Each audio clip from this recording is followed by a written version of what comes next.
আমি একদম হলফ করে বলতে পারি যারা ট্রু বাংলাদেশের ক্রিকেট লাভার রয়েছেন গতকাল রাতে তাদের ঠিকমতো ঘুম হয়নি, অনেকে হয়তো বা নির্ঘুম রাত কাটিয়েছেন এবং এই রকমভাবে তীরে এসে তরিডোবা যারা ক্রিকেট প্রেমী রয়েছেন, যারা রাত জেগে খেলা দেখেছেন, নিঃসন্দেহে তারা দুঃখ কষ্ট নিয়ে ঘুমাতে গেছেন অনেকেই। এবং পাশাপাশি একই সাথে যারা পাকিস্তান লাভারও রয়েছেন তাদের ব্যাক টু ব্যাক 2 রাতে তারা কিন্তু তাদের দ্বিগুণ হয়ে গেছে কষ্টটা, তারা 2 রাত ঘুমাতে পারেননি। শুরু করছি Gram Bangla tubes limited presents ultimate world cup powered by Bhaiya housing এবং আমাদের কো স্পন্সর হিসেবে আছে জেরেসারএম, Aviva finance, Shahzadi hair colour, metal এবং RIL অ্যাঙ্গেল অ্যান্ড চ্যানেল। যথারীতি আমাদের সাথে উপস্থিত হিসেবে আছেন অতিথি, আমার খুবই পছন্দের একজন ক্রিকেটার এবং যার খেলা দেখে আমাদের ক্রিকেটটা শেখা কিংবা ক্রিকেটের প্রতি আগ্রহ জন্মানো সাবেক ওপেনার মেহরাব হোসেন অপি আমাদের সাথে আছেন। আমরা অবশ্যই বাংলাদেশের ক্রিকেট নিয়ে আলোচনা করব এবং কিছুটা ব্যথিত হৃদয় নিয়ে আজকে শুরু করতে হচ্ছে এবং পাশাপাশি ফ্যান জোনে আছেন আমাদের 6 জন ক্রিকেট প্রেমী। শুরু করতে চাই অপি ভাইকে নিয়ে। অপি ভাই, কালকে আমি যেটা বলছিলাম একদম শুরুতেই যে যারা ক্রিকেট প্রেমী রয়েছেন, আপনি তো একজন সাবেক ক্রিকেটারই, আপনারও নিশ্চয়ই ঘুমটা ভালো হয়নি। আমিও সে দলেরই মানুষ, যে যাদের ঘুম হয়নি আমিও সে দলের মানুষ। ভেরি আপসেট নাইট ছিল গতকালকে রাতে। তারপরেও কিন্তু আমার কাছে মনে হয় আমরা যে খুব খারাপ খেলেছি বাংলাদেশ তা কিন্তু নয়। যদি বোলিং ডিপার্টমেন্টে দিয়ে আমি শুরু করি, বোলিং কিন্তু আমরা অসাধারণ করেছি বিধায় কিন্তু তাদেরকে 109 রানে কিন্তু আটকাতে পেরেছিলাম এবং আমাদের বোলাররা তানজিম সাকিব অসাধারণ নৈপুণ্য ছিল, তাসকিন আহমেদ এবং মুস্তাফিজুর রহমান তিনজনই 4 ওভারে কোটা বোলিং করেছেন এবং 18-19 রানের বেশি তারা দেননি এবং উইকেটও তুলে নিয়েছেন। একমাত্র মুস্তাফিজ, তিনি উইকেট পাননি কিন্তু তিনি 18টি রান দিয়েছেন 4 ওভার বল করে। এবং স্পেশালি শেষ ওভারটার কথা বলতে হয়, প্রথমে অসাধারণ একেবারে কেশব মহারাজ তিনি বল টাচই করতে পারছেন। আমরা এই ধরনের মুস্তাফিজকে আমরা এর আগে যেমনটা লক্ষ্য করেছি, আমরা IPL-এ দেখেছি কিংবা শুরুর দিকে মুস্তাফিজের যে ধারটা ছিল, যে কাটারটা ছিল, সেটা দারুণভাবে কাজে লেগেছেন এবং শেষ ওভারে মাত্র 4 রান দিয়েছেন তিনি। অসাধারণ বল করেছেন এবং পাশাপাশি এটাও বলতে হয় মাহমুদুল্লাহ রিয়াদ মাঝখানে তিনি চিপ ইন করে 3 ওভার বল করে 17 রান দিয়েছেন। তো সে জায়গায় কিন্তু সাকিব আল হাসানের মতো কিন্তু বোলার কিন্তু একটি মাত্র ওভার করেছেন। গুড ক্যাপ্টেন্সি আমার কাছে বলতেই হয় এই কারণে যে তিনি বোলারদের খুব সুন্দরভাবে হ্যান্ডেল করেছেন এবং বোলাররাও তিনি ভালো বল করে দিয়েছেন। ওয়ারেস যখন ব্যাটিং করতে আমরা নামলাম কিন্তু তখন আমার কাছে মনে হয়েছিল 109টি রান খুব ইজি টার্গেট ছিল, খুব বেশি কঠিন ছিল না, 113। কিন্তু তারপরও আমার কাছে মনে হয়েছে যে ব্যাটসম্যানরা আমাদের যে প্রথম ড্যামেজটা তৈরি হয়ে গিয়েছিল শান্ত আউট হওয়ার পরে বা সাকিব আল হাসান আউট হওয়ার পরে, লিটন দাস আউট হওয়ার পরে যে ড্যামেজটা তৈরি হয়েছিল সেটা কিন্তু রিকভার করে দিয়েছিল মাহমুদুল্লাহ রিয়াদ এবং হৃদয়, দুজন কিন্তু একটা ড্যামেজটা কন্ট্রোল করে দিয়েছিলেন। তো তারপরেও আমার কাছে মনে হয় যে শেষ ওভারে এসে 9টি রান প্রয়োজন ছিল এবং বলার কিন্তু ছিল কেশব মহারাজ। স্পিন বলে কিন্তু ব্যাটসম্যানদের অ্যাটাক করা ইজি বঞ্চ পেস বোলিংয়ের থেকে, কিন্তু লাস্টের 3টা বল, 2টা বল ছিল ফুল টস এবং একটি বল ছিল স্লটে, যেটা কিন্তু আমরা ইউটিলাইজ করতে পারিনি। তো সেটা আমাদের দুর্ভাগ্যজনক ছিল। কিন্তু তারপরে অনেক কোয়েশ্চেন আসতে পারে যে মাহমুদুল্লাহ রিয়াদকে আউট দেওয়া হয়েছিল কিন্তু সেটা বাই 4 হয়েছিল, অনেক কোয়েশ্চেনই আসতে পারে। কিন্তু আমার কাছে মনে হয় যে দুর্ভাগ্যই ছিল আমাদের এবং দুর্ভাগ্যটা যদি আমরা পিছু না চালাতে পারি এই ধরনের ম্যাচ জেতা সম্ভব না। আর এটাও মাথায় রাখতে হবে আমাদের ব্যাটসম্যানদের 6 মারার অভ্যাসটা কিন্তু তৈরি করতে হবে। আমরা লাস্ট 5 ওভারে আমরা কিন্তু কোনো বাউন্ডারি রান কিন্তু বের করতে পারিনি, এটা ছিল আমাদের বড় দুর্বলতা। তো সেই জায়গায় যদি আপনি এই ধরনের রান চেস করতে যান, একটি ওভার প্রয়োজন হয় যেখানে কিনা আপনি 10 থেকে 12টি রান যদি তুলে নিতে পারেন তাহলে হয়তো ম্যাচটা আমরা ক্লোজে নিয়ে যেতে পারতাম বা ভালো অবস্থানে যেতে পারতাম। বাংলাদেশের প্রথম ম্যাচে জয়ের কথাই যদি বলি, শ্রীলঙ্কার সাথে যদি হাসারাঙ্গার সেই ওভারে যদি হৃদয় যদি পরপর 3 বলে 3টি 6 না মারতেন আমরা কিন্তু ম্যাচটি জিতা কিন্তু সম্ভব হতো না। তো এই ধরনের একটা ওভার কিন্তু প্রয়োজন হয় এই ধরনের ম্যাচ জিততে গেলে, যেটা আমরা গতকালকে ম্যাচে করতে পারিনি। তো সেটাই ছিল আমার কাছে মনে হয় বড় দুর্বলতা, যেটা করতে পারিনি। এবং অফকোর্স বাংলাদেশের জন্য ইজি একটা চ্যালেঞ্জ ছিল যে সুপার 8-এ যাওয়ার এবং বাংলাদেশ T20 বিশ্বকাপে কোনো আসরেই কখনো 3টার বেশি ম্যাচ জিততে পারেনি। দক্ষিণ আফ্রিকাকে হারালে একটা দারুণ সুযোগ কিন্তু তৈরি হতো। আমরা গ্রুপ পর্বেই হয়তো বা, যেহেতু পরবর্তী যেই 2 প্রতিপক্ষ রয়েছে তুলনামূলকভাবে শ্রীলঙ্কা এবং দক্ষিণ আফ্রিকার চেয়ে তুলনামূলকভাবে সহজ প্রতিপক্ষ আমরা যদি বলি নেদারল্যান্ডস কিংবা নেপালকে। অফকোর্স আমরা যদি পরবর্তী এই ম্যাচে জিতা থাকলে পরবর্তী দুটো ম্যাচে যদি জিততাম আমরা গ্রুপ চ্যাম্পিয়ন হয়ে কিন্তু যেতে পারতাম। তো এখনও দুটো ম্যাচ বাকি, কিন্তু আমার কাছে মনে হয় যে এই হারটা হ্যাঁ অবশ্যই দুঃখজনক, যেটা আমরা প্রেমিকদের জন্য যেমন দুঃখজনক, তার থেকে বেশি কিন্তু প্লেয়ারদের জন্য আরও বেশি কষ্টকর। তো প্লেয়াররা যত দ্রুত আমার কাছে মনে হয় এখান থেকে বের হয়ে আসতে পারবে এবং সামনের ম্যাচের জন্য ফোকাস করতে পারবে, সেটাই বাংলাদেশের জন্য বরঞ্চ ভালো হবে। বিকজ আমরা জানি যে নেদারল্যান্ড প্রতিপক্ষও কিন্তু কম শক্তিশালী নয় এবং তাদের কিছু ব্যাটসম্যান আছে যারা কিনা বিগ হিট করতে পছন্দ করেন। এবং আমাদের মাথায় রাখতে হবে যে এর পরের দুটো ম্যাচ তখন কিন্তু আর ইউএসএ তো কোনো খেলা নেই, আমাদের ওয়েস্ট ইন্ডিজে খেলা, এবং ওয়েস্ট ইন্ডিজে যে মাঠে খেলা হবে সেটা কিন্তু হবে কিংস্টাউনে। সেখানে কিন্তু ব্যাটিং সহায়ক উইকেট, এবং ব্যাটিং সহায়ক উইকেট থাকলে আপনি যেমন ব্যাটিংয়ের সুবিধাটা করতে পারবেন, বড় স্কোর করতে পারবেন, অপরদিকে কিন্তু অপোনেন্টের ব্যাটসম্যানরাও কিন্তু আমার কাছে মনে হয় যথেষ্ট পরিমাণ ভালো, এবং সেই সুযোগটা কিন্তু সেই ব্যাটসম্যানরাও পাবেন। তো সেদিক থেকে আমার কাছে মনে হয় চ্যালেঞ্জ অবশ্যই বাংলাদেশের জন্য বিরাট বড় সামনের দুটো চ্যালেঞ্জ। এই দুটো চ্যালেঞ্জ যদি আমরা জিততে চাই আমার কাছে মনে হয় যে ব্যাটসম্যানদের টপ অর্ডার থেকে অবশ্যই ক্লিক করতে হবে, আর বোলাররা লাস্ট ম্যাচ যে ধরনের বোলিং করে গেছেন এই বোলিংটা আবার রিপিট করতে হবে আগামী 2 ম্যাচ। জি, ওই একটা প্রশ্নের মধ্য দিয়ে আপনি একেবারে পুরো সামারি টেনে দিয়েছেন এবং পরবর্তী করণীয় কি সেই বিষয়টিও বাংলাদেশ কী করতে পারে সেটিও আমরা এক প্রশ্নের উত্তরেই পেয়ে গেছি। আমরা একটু কথা বলতে চাই, ফ্যানজোনে আছেন আমাদের 6 জন ক্রিকেট প্রেমী, আমি তাদের সাথেও একটু পরিচিত হতে চাই এবং অবশ্যই তাদের সাথে তো কথা রবে। একটু যদি শুরু করেন আপনি নাম এবং পরিচয়। আমি রাহিম মালিক, আমি বিএএফ শাহিন কলেজ ঢাকার ক্লাস 9-এ একজন শিক্ষার্থী। আমাদের সর্বকনিষ্ঠ একজন আমার মনে হয় মেম্বার আমি আনিশা আঞ্জুম আওরিত্তি, আমি 8ম শ্রেণীতে পড়ি বিকরণ। ও আচ্ছা, আপনি আরো ছোট, আপনি আরো জুনিয়র, আপনি সম্ভবত ক্লাস 9-এ পড়েন। আসসালামু আলাইকুম, আমি মোহাম্মদ মশিউর রহমান, আমি গ্রিন ইউনিভার্সিটি অফ বাংলাদেশের সিএসসিতে অধ্যয়নরত। জি ধন্যবাদ। আমি মাসুম আহমেদ, আমি মাস্টার্স শেষ করে এখন বর্তমানে একটা বিজনেসের সাথে জড়িত। ধন্যবাদ। আমি মোহাম্মদ আসিফুর রহমান, আমি জগন্নাথ বিশ্ববিদ্যালয়ে অধ্যয়নরত। আসসালামু আলাইকুম, আমি শাকিল আহমদ, আমি পাটনা থেকে এসেছি, জব করছি। জি, আপনাদের সাথে একটু আমার একটা ব্যক্তিগত উপলব্ধি শেয়ার করতে চাই। আমার ক্ষেত্রে যেটা হয় যে বাংলাদেশের খেলা হয়তো আমরা বারবার দেখি, প্রচণ্ড বিরক্ত হয়, একজন সমর্থক হিসেবে বলছি আমি, নট লাইক যে একজন স্পোর্টস জার্নালিস্ট। যেটা হয় যে আমি খেলা দেখতে চাই না, তারপরও যখন বাংলাদেশের খেলাটা হয় রিমোটে চেপে খেলাটা দেখি, বারবার উঠে যাই যখন খারাপ করে, তারপর আবার একটু মোবাইলে আবার দেখার চেষ্টা করি যে না স্কোরটা কত হলো, একটু ভালো হলো কিনা, এই ধরনের উপলব্ধি হয় কিনা। এবং কালকের ম্যাচটা নিয়েও আমার অলমোস্ট সেম এক ধরনের উপলব্ধি হয়েছে। আপনাদের এই ধরনের কোনো আসলে বাংলাদেশের খেলা নিয়ে বিরক্ত হন, হতাশ হন, তারপরও আপনারা খেলা দেখেন কিনা কিংবা দলকে সাপোর্ট করে যান কিনা? অবশ্যই, কারণ আমরা তো ইমোশনাল জাতি, সারা বিশ্বই জানে। তো অনেক সময় মনে হয় না বাংলাদেশ নিজেদের নার্ভটাকে ধরে রেখে জিততে পারবে, কিন্তু শেষ পর্যন্ত যখন তীরে এসে তৈরি ডুবিয়ে ফেলে তখন আর মানে বলার কিছু থাকে না আর কি। এবং এই ধরনের ম্যাচ আমরা অনেক দেখেছি। টি-20 বিশ্বকাপে 2016 সালে ভারতের বিপক্ষে সেই ম্যাচটা তো আমার মনে হয় পুরো বাংলাদেশই আমার মনে হয় সেই ম্যাচ দেখে একেবারে স্তম্ভিত হয়ে গিয়েছিল। আর কেউ কোনো অভিজ্ঞতা শেয়ার করতে চান?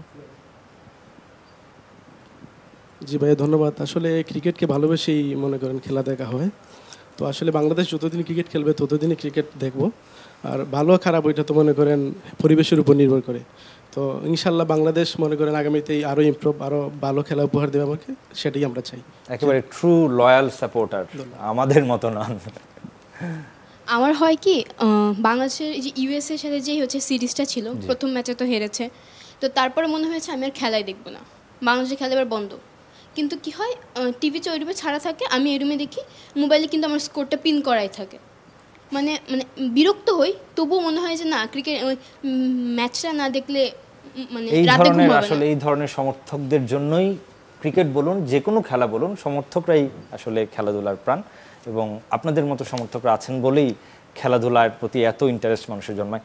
আমি যথারীতি 2 অর্ধে আমাদের দুটো প্রশ্ন থাকে বা কুইজ থাকে, কুইজের উত্তর দিতে হবে। উত্তর দিতে পারলে আপনাদের জন্য আকর্ষণীয় পুরস্কার রয়েছে।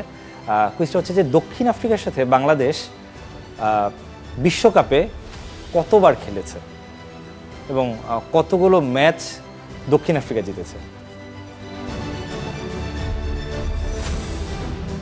3বার মুখোমুখি হয়েছে বাংলাদেশ এবং দক্ষিণ আফ্রিকা বিশ্বকাপে, 3বারই পরাজয় বরণ করেছে, আর কালকের ম্যাচ সহ 4বার মোট।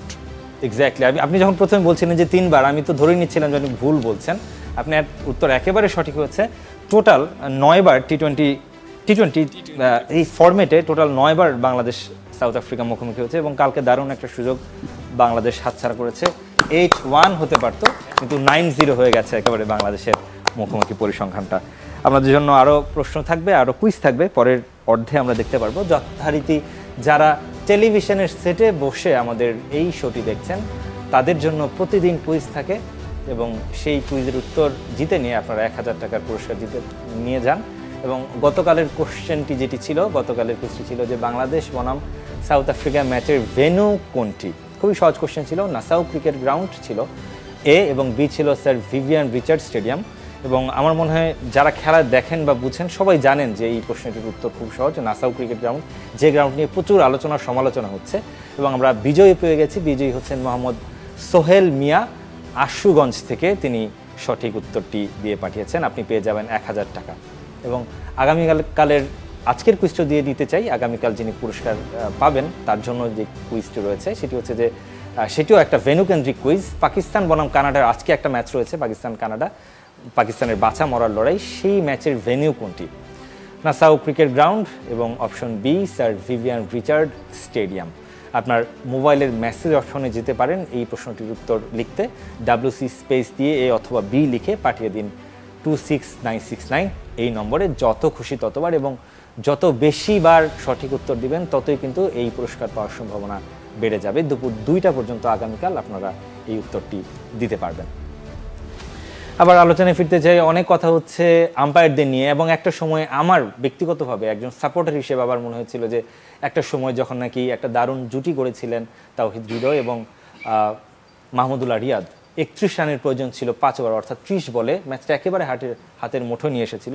সেই জায়গাটা থেকে দুজন আম্পায়ারই যারা ছিলেন, আমি যদি নোগ্যাগস্কির কথা বলতে চাই, অস্ট্রেলিয়ান, যার আউটটা নিয়ে সবচেয়ে বেশি বিতর্ক হচ্ছে, আমরা খালি চোখে দেখেছি, কিংবা যারা কমেন্ট্রিতে ছিলেন তারাও বলছিলেন যে এটা কোনোভাবেই আসলে বোঝাই যাচ্ছে যে লেগ স্টাম্পের বাইরে দিয়ে যাচ্ছেন। তিনি সেখানে আউট দিয়েছেন এই ওটনিল বার্টম্যানের সেই বলটা, যেটাতে নাকি মাহমুদুল্লাহ রিয়াদ তিনি লেগ স্টাম্পের বাইরে দিয়ে যে বলটা যাচ্ছিল। এবং পরবর্তীতে তার পরের ওভারেই আরও একজন আম্পায়ার, রিচার্ড ইলিংওর্থ, খুব নামকরা আম্পায়ার, তিনি সেই আউটটা তাওহিদ হৃদয়ের, যেটা একদম লেজিট ছিল হয়তো বা ক্রিকেটীয় ভাষায় লেজিট ছিল, কিন্তু তিনি যদি ওই আউটটা না দিতেন তাহলে হয়তো বা যদি রিভিউ নিত দক্ষিণ আফ্রিকা, কিন্তু আউটটা হয় না আম্পায়ার ডিসিশনের কারণে। কিন্তু শেষ পর্যন্ত তাওহিদ হৃদয়ের সেই উইকেটটা, এবং পাশাপাশি তাওহিদ হৃদয় যেটা বলছিলেন যে কয়েকটা ওয়াইডও হয়েছে, সেই ওয়াইডগুলোও পাননি। এবং ওই মাহমুদুল্লাহর ওই আউটটা থেকে 4টি রান হয়ে গেছে, যদিও সেটি ডট বল হিসেবে গণ্য হয়েছে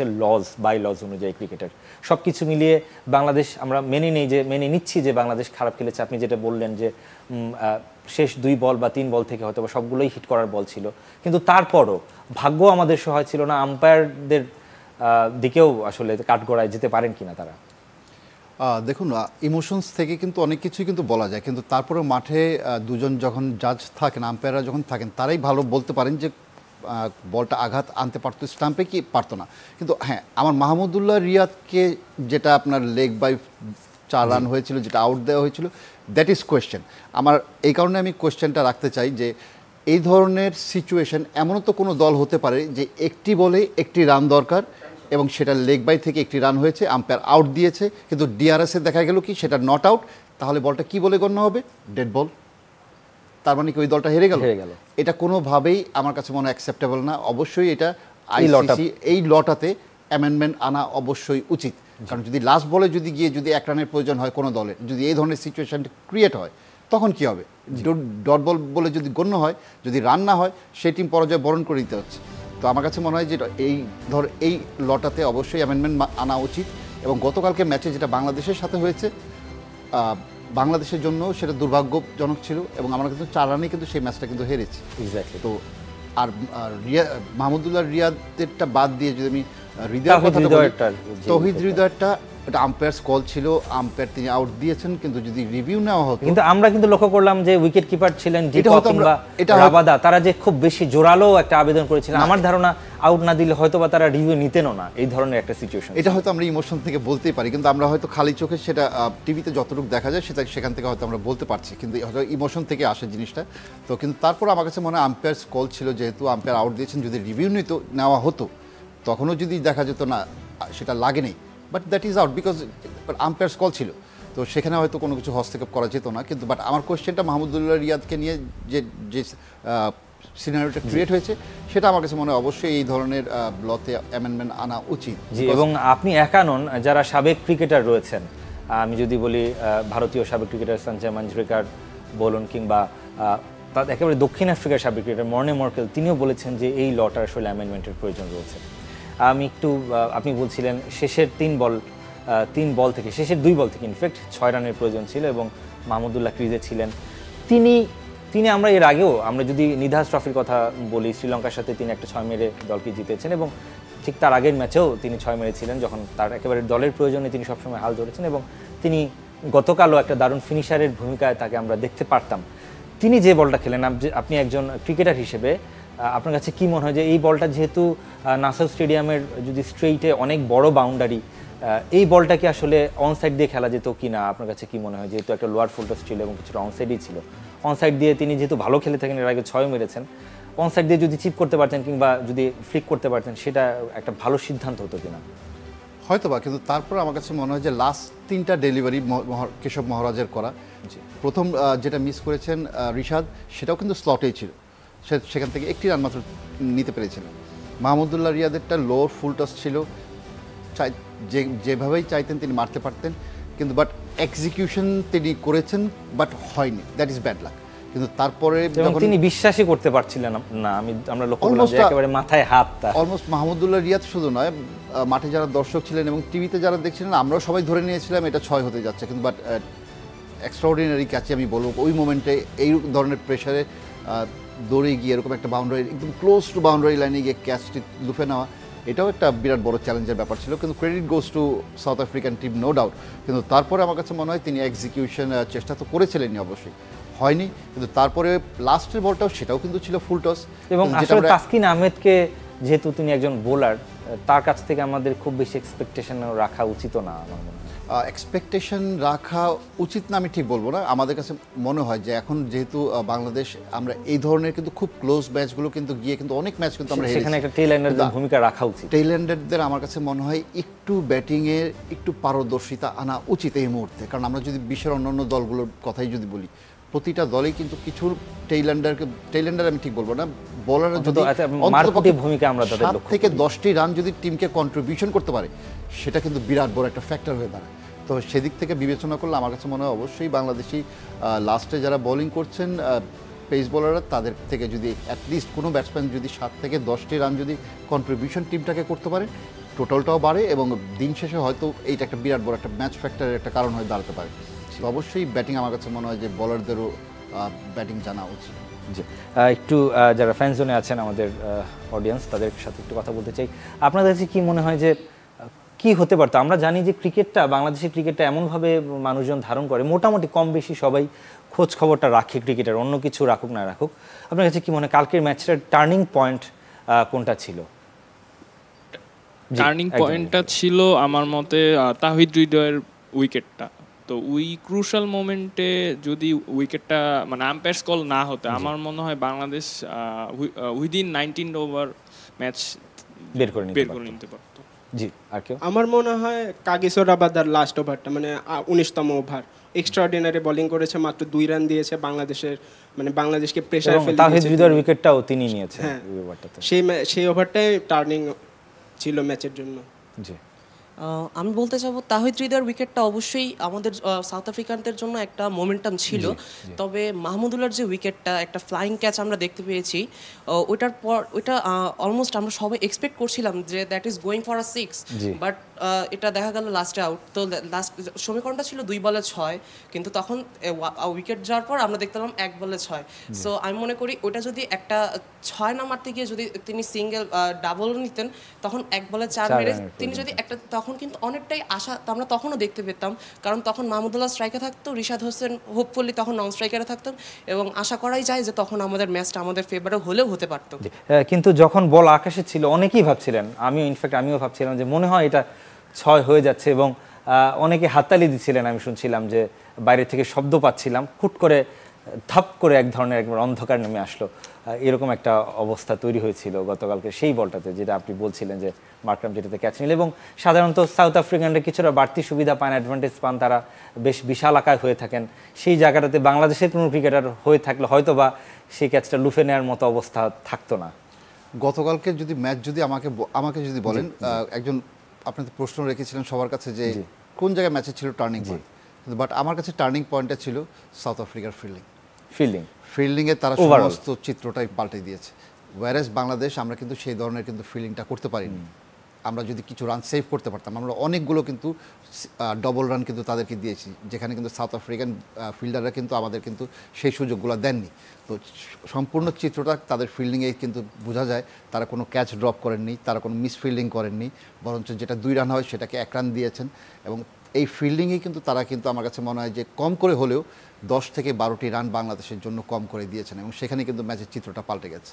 এবং আপনি যে ফিল্ডিংয়ের কথা বলছেন, আমি এই বিষয়টা খেয়াল করছিলাম, একেবারে বলে বলে ফিল্ডিংয়ের পুরা চেঞ্জ হয়ে যাচ্ছিল ফিল্ডিংয়ের। কারণ যখন জাকের আলী অনেক আসলেন, তখন যেহেতু তিনি লেগে ভালো খেলে থাকেন, তখন 4জন ফিল্ডারকে আমরা লেগে দেখলাম, এবং লং অন লং অফকে কাছে আনা হলো। আবার মাহমুদুল্লাহ যখন ব্যাট করতে আসলেন, তখন ফিল্ডিংয়ের পুরো সিনারিওটাই চেঞ্জ হয়ে গেল। একেবারে ধরে ক্রিকেটার তারা একেবারে যে ধরে তাদের শিখে এসেছে যে কোন ক্রিকেটারকে কীভাবে শুধুমাত্র বোলিংয়েই না, কীভাবে ফিল্ডিংও আটকে রাখা যায়, সেই কাজটা কিন্তু খুব ভালো মতো করতে পেরেছে দক্ষিণ আফ্রিকানরা।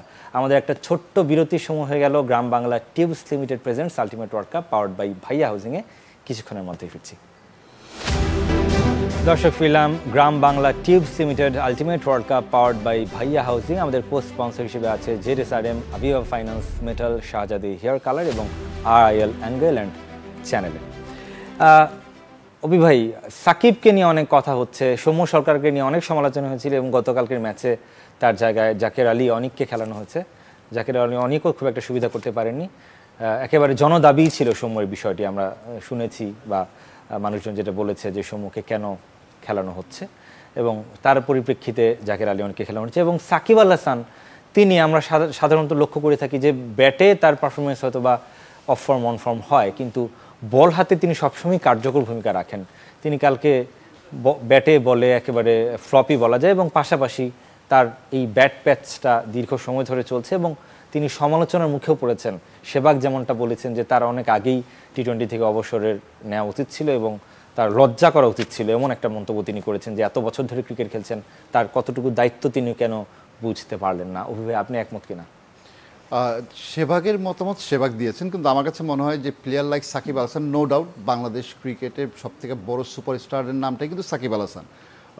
সম্প্রতি সময় তিনি ভালো পারফরমেন্স করছেন না, আই অ্যাগ্রি, কিন্তু বাট এইটার পিছনের কারণটা যদি খুঁজতে বের করতে যাই, তাহলে আমার কাছে মনে হয় তিনি বেশ কিছুদিন তিনি বাংলাদেশ ক্রিকেটের ইন্টারন্যাশনাল ম্যাচগুলো না খেলার কারণে হয়তো তার এই কামব্যাকটা করা আবার একটু সময় লাগছে। কিন্তু player like Shakib any day can click, কিন্তু তার ক্লিক করাটা বাংলাদেশের টিমের জন্য এই মুহূর্তে খুব জরুরি, বিকজ বাংলাদেশ টিম ম্যানেজমেন্ট থেকে শুরু করে প্রতিটা খেলোয়াড়ই কিন্তু যারা ড্রেসিং রুম শেয়ার করেন সাকিব আল হাসানের সাথে, তারা কিন্তু সবাই কিন্তু সাকিব আল হাসানের দিকে তাকিয়ে থাকেন, because as a senior campaigner এবং এক্সপেরিয়েন্স প্লেয়ার হিসাবে সাকিব আল হাসান আমাদের কিছু করে দিবেন, এটা কিন্তু সবার এক্সপেকটেশনই থাকে। তো সেই জায়গার থেকে হয়তো সবাই এক্সপেক্ট করছেন, কিন্তু সাকিব আল হাসান সেটা ডেলিভারি করতে পারছেন না, বিকজ অফ অনেক দিন তিনি, আমি তো বললামই প্রথমে যে তিনি হয়তো অনেক দিন ডিটাচ ছিলেন ইন্টারন্যাশনাল ক্রিকেটের থেকে, এই কারণেও সেটা হতে পারে। কিন্তু আমরা অবশ্যই চাইবো যে প্লেয়ার লাইক সাকিব আল হাসান, যিনি কিনা T20 ফরম্যাটে সর্বোচ্চ উইকেট ধারী এখন, এবং তার হাত থেকে উইকেট তিনি ভালো বল, একটা সময় রান সংগ্রাহকও ছিলেন গত T20 বিশ্বকাপের আগে, তারপর কোহলি সেই জায়গাটা দখল। কিন্তু এই মুহূর্তে আমার কাছে মনে হয় যে আগামী যে দুটো ম্যাচ আছে, অবশ্যই এখানে যদিও নেপাল বিপক্ষে খেলা এবং নেদারল্যান্ডের বিপক্ষে খেলা, এই দুটো ম্যাচে আমার কাছে মনে হয় যে সাকিব আল হাসান অবশ্যই জ্বলে ওঠার সম্ভাবনা আছেন because of as a senior campaigner এবং টি-20 ফরম্যাটটা তিনি খুব ভালো করে জানেন এবং আমাদের যে দু দলের বিপক্ষে খেলা টি-20টা তারা কিন্তু সেরকমভাবে বাংলাদেশের মতো কিন্তু এত ম্যাচ কিন্তু খেলার সুযোগটা পায় না। তো সেদিক থেকে আমার কাছে মনে হয় যে তার অবশ্যই ফর্মে ফেরাটা খুব জরুরি এবং আমি বিশ্বাস করি যে আগামী 2 ম্যাচেই তিনি ফিরবেন। জি, ধরে নিলাম তিনি ফিরবেন, কিন্তু বাংলাদেশের টপ অর্ডার নিয়ে অনেক সমালোচনা হচ্ছে। যথারীতি কালকেও ফ্লপ করেছে লিটন দাস বলুন, নাজমুল শান্ত বলুন, তারা কেউই সেভাবে, কিংবা তানজিদ তামিম বলুন, সেভাবে কেউই জ্বলে উঠতে পারেনি এবং সেই ধারাবাহিকতা অর্থাৎ ব্যর্থতার বৃত্তে তারা এখনো পর্যন্ত কিন্তু ঘুরছেন। ব্যর্থতার বৃত্ত, হ্যাঁ আপনি বলতে পারেন যে বাংলাদেশের টপ অর্ডাররা রান করছে না। আমরা যদি বিভিন্ন অন্যান্য শক্তিশালী দেশগুলোর কথাই যদি বলি, ভারতের কথাই যদি বলি, বিরাট কোহলিও কিন্তু পরপর 2 ম্যাচ কিন্তু পারফর্ম করেননি। তাই বলে কি বিরাট কোহলি খারাপ প্লেয়ার আমি বলবো? কোনোভাবে না। তো সেদিক থেকে আমার কাছে মনে হয় যে ইউএসের উইকেটের আচরণের কারণে অনেক নামি দামি ব্যাটসম্যান, অনেক বিভিন্ন দেশের ব্যাটসম্যানরা তারা জ্বলে উঠতে পারছে না বিকজ অফ উইকেট। কিন্তু আমরা উইকেটের আচরণের কারণে কিন্তু তারা তাদের স্বাভাবিক খেলাটা খেলতে পারছেন না। তো সেদিক থেকে আমার কাছে মনে হয় বাংলাদেশের প্লেয়াররাও একই সমস্যায় ভুগছেন এবং উইকেটের কারণে হয়তো টপ অর্ডার ব্যাটসম্যানরা তারা রানটা করতে পারছে না বিকজ অফ ড্রপ ইন পিচে। আমরা নিউ ইয়র্কের উইকেটটাই যদি বলি, ড্রপ ইন পিচে এক্সট্রা একটা বাউন্স যেটা হচ্ছে, টেনিস বল মতো বাউন্স হচ্ছে, সেটা কিনা বাংলাদেশের ব্যাটসম্যান নয়, প্রতিটা ব্যাটসম্যানরাই খেলতে সমস্যা হচ্ছে। তো সেদিক থেকে ব্যাটসম্যানরা আমার কাছে মনে হয় যে এই উইকেটের সাথে মানিয়ে নিতে পারেনি। কিন্তু ওয়েস্ট ইন্ডিজের যে 2টি খেলা আছে আমার মনে হয় ব্যাটিং সহ উইকেট হবে এবং আমাদের টপ অর্ডার ব্যাটসম্যানরা জ্বলে উঠবে আমি বিশ্বাস করি। জি, টপ অর্ডার ব্যাটারদের ব্যর্থতার কথা বলছিলাম বা একটু কিছুটা সমর্থন করে যাচ্ছিলেন অভি ভাই, যেহেতু নিজে একজন এক্স ক্রিকেটার। কিন্তু এই ব্যাটারদের ব্যর্থতা কিন্তু আমরা দীর্ঘ সময় ধরে দেখছি। এমন না যে শুধু টি-20 বিশ্বকাপে যুক্তরাষ্ট্রের বিপক্ষে বলুন কিংবা জিম্বাবুয়ের বিপক্ষে আমরা সিরিজ হেরেছি এই ব্যাটারদের ব্যর্থতার জন্য। আপনাদের কাছে কি মনে হয় আমাদের আসলে সেরকম পাইপলাইনটা সেরকম সমৃদ্ধ নয় বলেই কি এমনটা হচ্ছে কিনা? কারণ একজনকে ব্যতি রেখে আরেকজনকে যখন আনা হচ্ছে তখন তিনিও ফ্লপ যাচ্ছেন, তিনিও ভালো পারফর্ম করতে পারছেন না। আপনাদের কাছে কি মনে হয়? আমি বলতে চাবো যে বাংলাদেশের ব্যাটসম্যানদের একটা বড় সমস্যা আছে, মানে যদি বেশিরভাগ ব্যাটসম্যানদেরই একটা বড় সমস্যা আছে, ওরা শর্ট লেন্থে একটু ওরা স্ট্রাগল করে। আমরা জানি যে ইউএসের এবার যে এখানে উইকেটগুলো আছে, যে পিচগুলো আছে, ওখানে বলাররা কিন্তু ট্রাই করে হয় শর্ট পিচ না হলে গুড লেন্থ। এই দুইটা লেন্থ করে বেসিক্যালি ওরা টার্গেট করে নেয় যে আমি একটা ওভারে 4 থেকে 5টা বল আমি ওখানে ক্লিক করার ট্রাই করব এবং দেখা যায় সেখানে একটা এক্সট্রা বাউন্স হয়, যেটা আমাদের বাংলাদেশ পেস বলারও কিন্তু অনেক সুন্দরভাবে ইউটিলাইজ করতেছে আমাদের উইকেটগুলো, যেটা আমরা শ্রীলঙ্কা এবং লাস্ট ম্যাচেও আমরা খুবই চমৎকারভাবে তারা বোলিং করেছে এই গুড লেন্থ এবং শর্ট ক্রিজকে ইউজ করে। কিন্তু আমি মনে করব যে টপ অর্ডারের সবচেয়ে বড় সমস্যা হচ্ছে তারা এই শর্ট বলের এগেইনস্টে তারা অনেকটা বেশি দুর্বল। এর কারণে এটা নতুন কিছু নয়, অপু ভাইরাও এই শর্ট বলের এগেইনস্টে তারাও একটা স্ট্রাগল করে এসেছেন ওই সময়টা থেকে আমার মনে হয়। বাংলাদেশের এটা হয়টা কেন আমি ঘরোয়া ক্রিকেটের যে আমাদের যে উইকেটে এই ধরনের কিন্তু বাউন্স আমরা কিন্তু খেলে অভ্যস্ত নই। আর ঠিক আমরা যখন বাইরের দেশে যাই যখন খেলতে, যেমন উইকেট লাইক অস্ট্রেলিয়ার কথাই যদি বলি, নিউজিল্যান্ডের কথা বলি, সাউথ আফ্রিকার কথা বলি, এই ধরনের উইকেটগুলোর আচরণ কিন্তু এরকম একটু বাউন্সি ট্র্যাক থাকে, তখন আমাদের কিন্তু এই সমস্যাগুলো হয়। এবং 140 প্লাস 150 গতিতে বল আসছে নিশ্চয়ই ব্যাটারদের জন্য, যেহেতু আমরা এই ধরনের উইকেটে খেলে অভ্যস্ত নই, একটু স্ট্রাগল করতে হয়। আপনাদের জন্য আরও একটি প্রশ্ন কিংবা কুইজ বলতে পারেন আছে, সেটি হচ্ছে যে বাংলাদেশ দক্ষিণ আফ্রিকা ম্যাচে একটা বিশ্ব রেকর্ড হয়েছে গতকাল, সেই রেকর্ডটা আসলে কি? সেই রেকর্ড নিয়ে অনেক আলোচনা হয়েছে, সেই রেকর্ডটা কি কেউ বলতে পারবেন?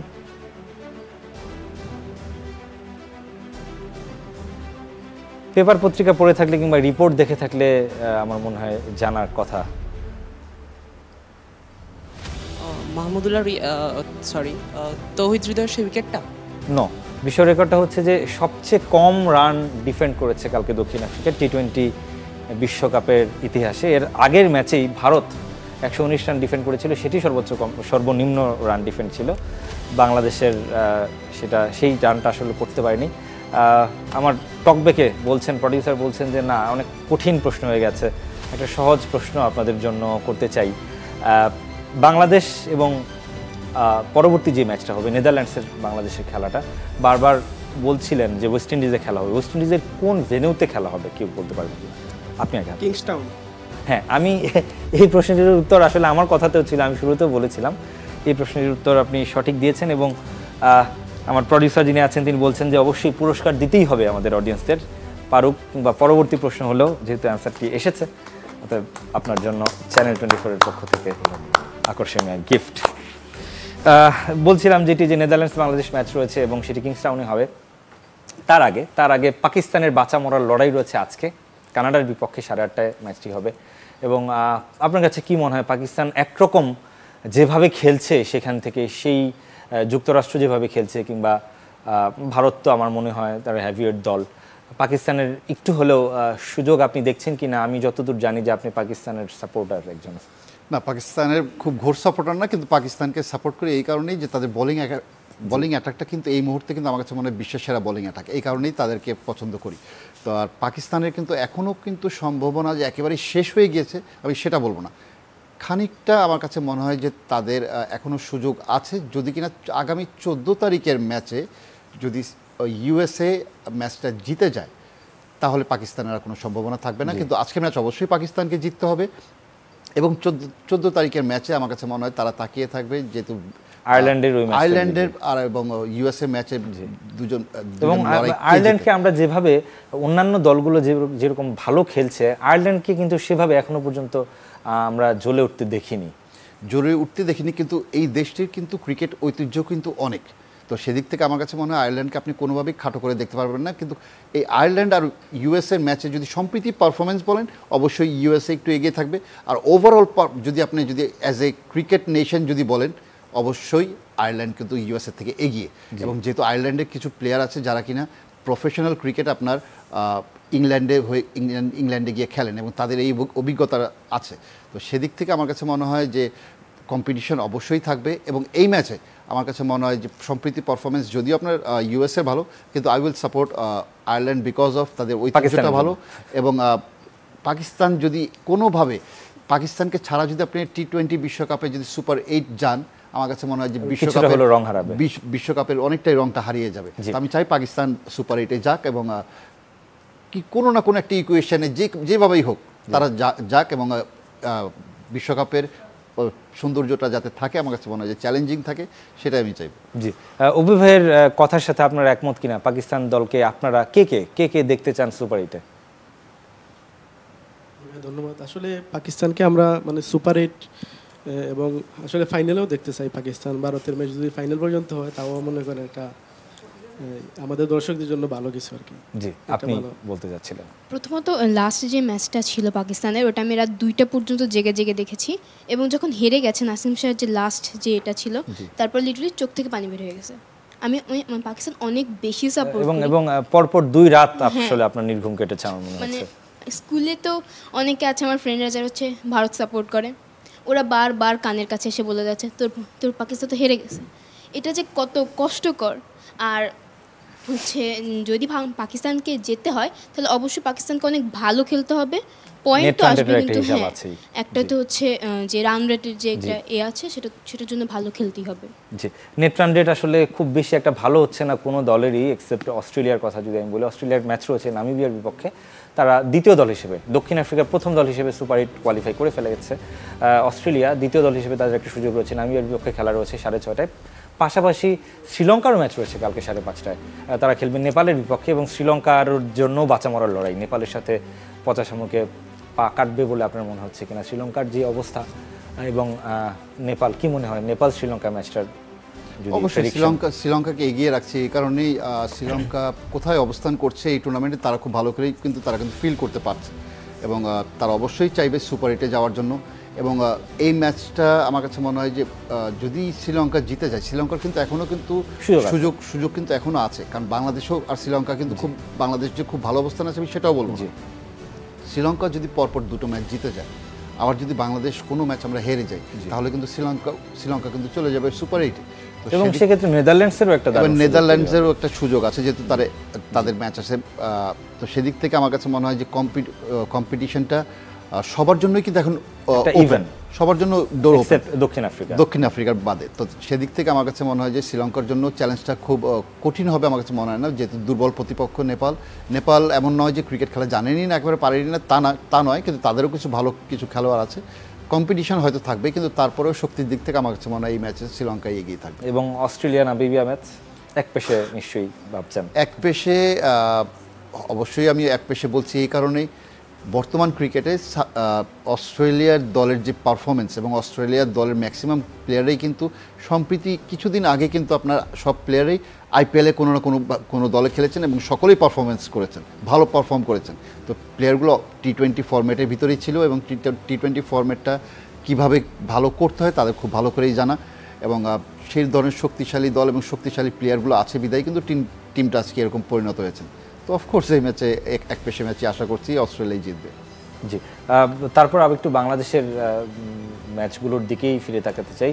নেদারল্যান্ডস, আপনি বলছিলেন যে টি-20 ক্রিকেটের যেহেতু অন্যান্য দলগুলোর চেয়ে মানে বাংলাদেশ বেটার খেলে বাকি যে দুই দল আছে, তারপরও নেদারল্যান্ডস যেমন ফেয়ারলেস ক্রিকেটটা খেলে থাকে বা আমাদের অনেক প্রেশার রয়েছে বাংলাদেশের ক্রিকেটে, সেটা কাটিয়ে উঠতে পারবে কিনা বাংলাদেশ? তো অফকোর্স কাটিয়ে ওঠা সম্ভব। আপনি যদি এই ধরনের দলের বিপক্ষে আপনি যদি কাটিয়ে না উঠতে পারেন, আপনি কোনোদিন এক্সপেক্ট করতে পারবেন না যে আমি বড় দলের বিপক্ষে গিয়ে আমি কাটিয়ে উঠবো।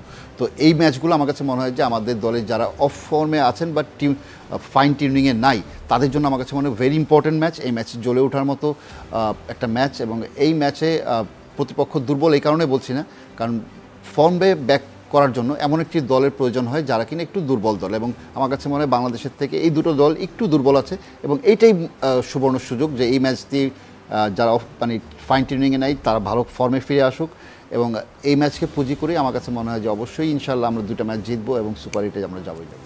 ইনশাল্লাহ সবাই সেই হোপটা রাখবে, এবং বাংলাদেশ দল যারা সমর্থক আছেন তাদের নির্ঘুম হলেও ক্রিকেটাররা নিশ্চিন্তে ঘুমান, তারা মানসিকভাবে চাঙ্গা থাকেন পরের ম্যাচগুলোর জন্য, সেই প্রত্যাশা থাকবে। শেষ করতে হচ্ছে Gram Bangla tubes limited ultimate world cup powered by Bhaiya housing, co sponsor জেরুসালেম, Aviva finance, metal, Shahzad hair এবং RIL অ্যাঙ্গেল অ্যান্ড চ্যানেল। ভালো থাকবেন, সুস্থ থাকবেন সবাই।